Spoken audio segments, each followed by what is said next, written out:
फिलहाल प्रदेश में कोई मतभेद और मनभेद है क्या कांग्रेस और समाजवादी पार्टी के बीच में, ये सवाल अब उठने लगा और गहराने लगा है, क्योंकि जानकारी आई थी कि कांग्रेस पार्टी के दबाव के चलते फूलपुर जो सीट है वो कांग्रेस को दे दी गई है, दे दी जाएगी।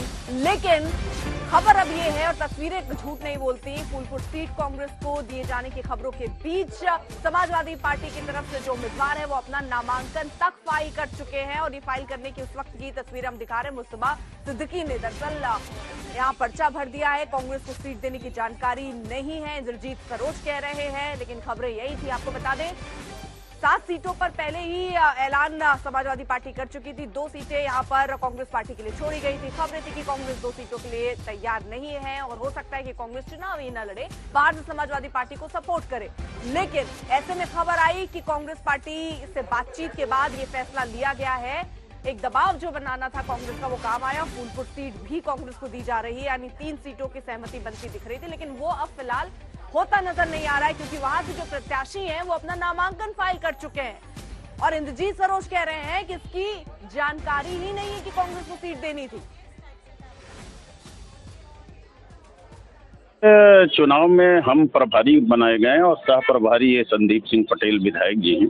हमारे पास ऐसी कोई सूचना नहीं है। प्रेस मीडिया में या प्रिंट मीडिया में हो सकता है कि उन्हें कोई खबर हो या मनगढ़ंत चला रहे हो, लेकिन हमारे पास कोई ऐसी खबर नहीं है और हमारे कैंडिडेट ने नामांकन कर दिया है।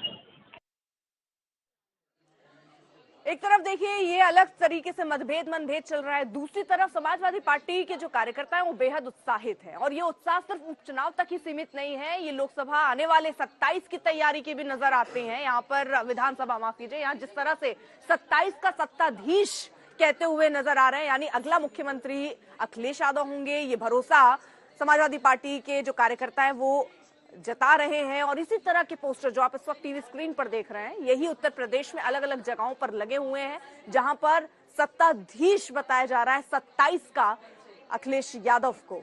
तो 9 सीटों पर उपचुनाव अभी हो रहे हैं, लेकिन दाव जो है वो 27 की है। एक रिपोर्ट देखिए। समाजवादी पार्टी के राष्ट्रीय अध्यक्ष अखिलेश यादव का आज जन्मदिन है, जिसे लेकर पार्टी कार्यकर्ता उत्साहित हैं और कार्यालय के बाहर जमावड़ा लगाया है और पोस्टरों के जरिए उन्हें 27 का सत्ताधीश बता रहे हैं। अगली तस्वीरें आप पार्टी कार्यालय पर के बाहर लगे पोस्टर्स की देखिए कि किस तरह से 27 का सत्ताधीश अखिलेश यादव को बताया गया है। उनकी एक तस्वीर लगाई गई है और उसी के ऊपर लिखा हुआ है 24 में बरसा जनता का आशीष। दीवारों पर लिखा है कौन होगा 27 का सत्ताधीश। ये पोस्टर जयराम पांडे ने लगवाया है, जो मेदावल विधानसभा संत कबीर नगर से आते हैं, उन्होंने ये पूरा पोस्टर लगवाया है।